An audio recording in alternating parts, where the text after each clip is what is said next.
Zephaniah chapter 1.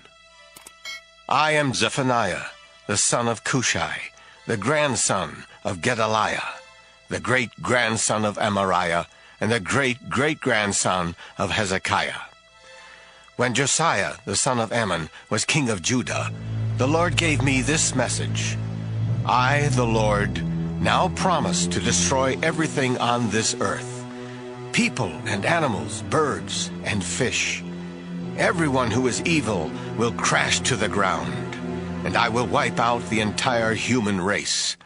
I will reach out to punish Judah and Jerusalem. Nothing will remain of the god Baal. Nothing will be remembered of his pagan priests. Not a trace will be found of those who worship stars from their rooftops, or bow down to the god Milcom while claiming loyalty to me, the Lord. Nothing will remain of anyone who has turned away and rejected me. Be silent. I am the Lord God, and the time is near. I am preparing to sacrifice my people and to invite my guests.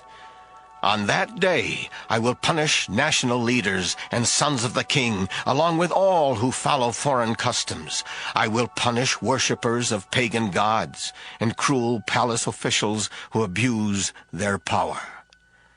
I, the Lord, promise that on that day noisy crying will be heard from Fishgate, Newtown, and Upper Hills.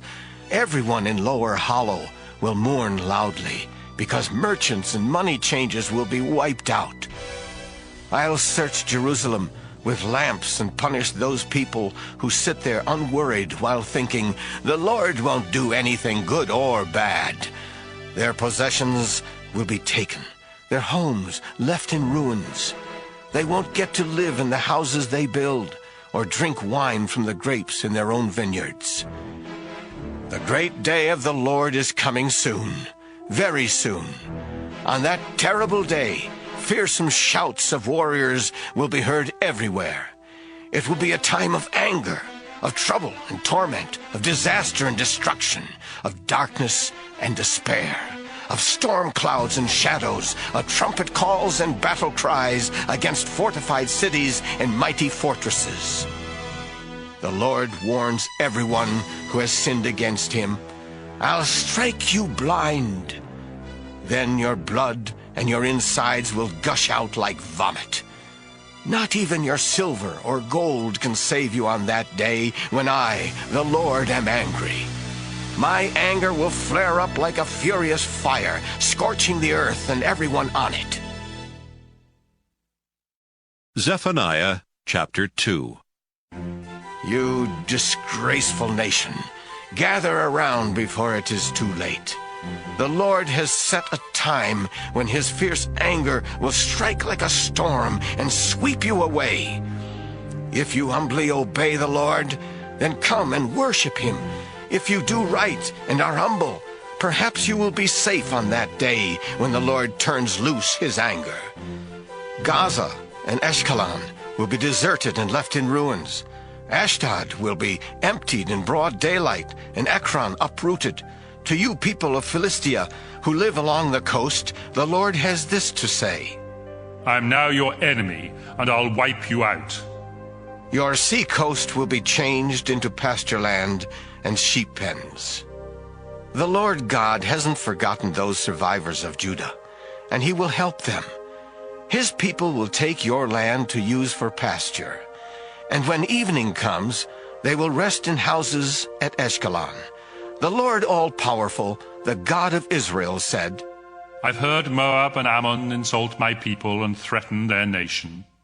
And so I swear by my very life that Moab and Ammon will end up like Sodom and Gomorrah, covered with thorn bushes and salt pits forever. Then my people who survive will take their land. This is how Moab and Ammon will at last be repaid for their pride, and for sneering at the nation that belongs to me, the Lord all-powerful. I will fiercely attack. Then every god on this earth will shrink to nothing, and everyone of every nation will bow down to me right where they are. People of Ethiopia, the sword of the Lord will slaughter you. The Lord will reach to the north to crush Assyria and overthrow Nineveh. Herds of wild animals will live in its rubble. All kinds of desert owls will perch on its stones and hoot in the windows. Noisy ravens will be heard inside its buildings, stripped bare of cedar. This is the glorious city that felt secure and said, I am the only one. Now it's merely ruins, a home for wild animals. Every passerby simply sneers and makes vulgar signs. Zephaniah chapter 3. Too bad for that disgusting, corrupt, and lawless city. Forever rebellious and rejecting correction, Jerusalem refuses to trust or obey the Lord God. Its officials are roaring lions, its judges are wolves. In the evening they attack, by morning nothing is left. Jerusalem's prophets are proud and not to be trusted. The priests have disgraced the place of worship and abused God's law. All who do evil are shameless, but the Lord does right and is always fair. With the dawn of each day, God brings about justice. The Lord wiped out nations and left fortresses crumbling in the dirt.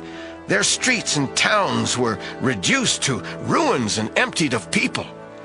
God felt certain that Jerusalem would learn to respect and obey him. Then he would hold back from punishing the city and not wipe it out. But everyone there was eager to start sinning again.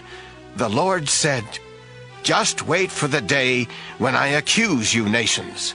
I have decided on a day when I will bring together every nation and kingdom and punish them all in my fiery anger. I will become furious and destroy the earth.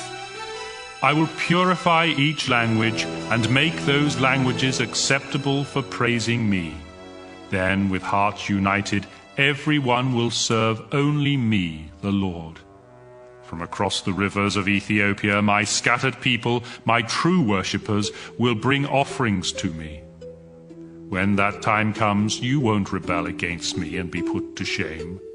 I'll do away with those who are proud and arrogant. Never will any of them strut around on my holy mountain.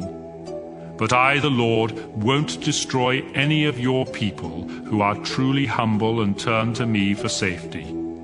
The people of Israel who survive will live right and refuse to tell lies. They will eat and rest with nothing to fear. Everyone in Jerusalem and Judah, celebrate and shout with all your heart. Zion, your punishment is over. The Lord has forced your enemies to turn and retreat. Your Lord is King of Israel and stands at your side. You don't have to worry about any more troubles. Jerusalem, the time is coming when it will be said to you, Don't be discouraged or grow weak from fear. The Lord your God wins victory after victory and is always with you. He celebrates and sings because of you, and he will refresh your life with his love. the Lord has promised. Your sorrow has ended, and you can celebrate. I will punish those who mistreat you. I will bring together the lame and the outcasts.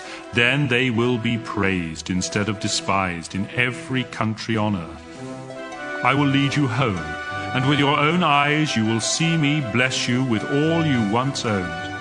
Then you will be famous everywhere on this earth.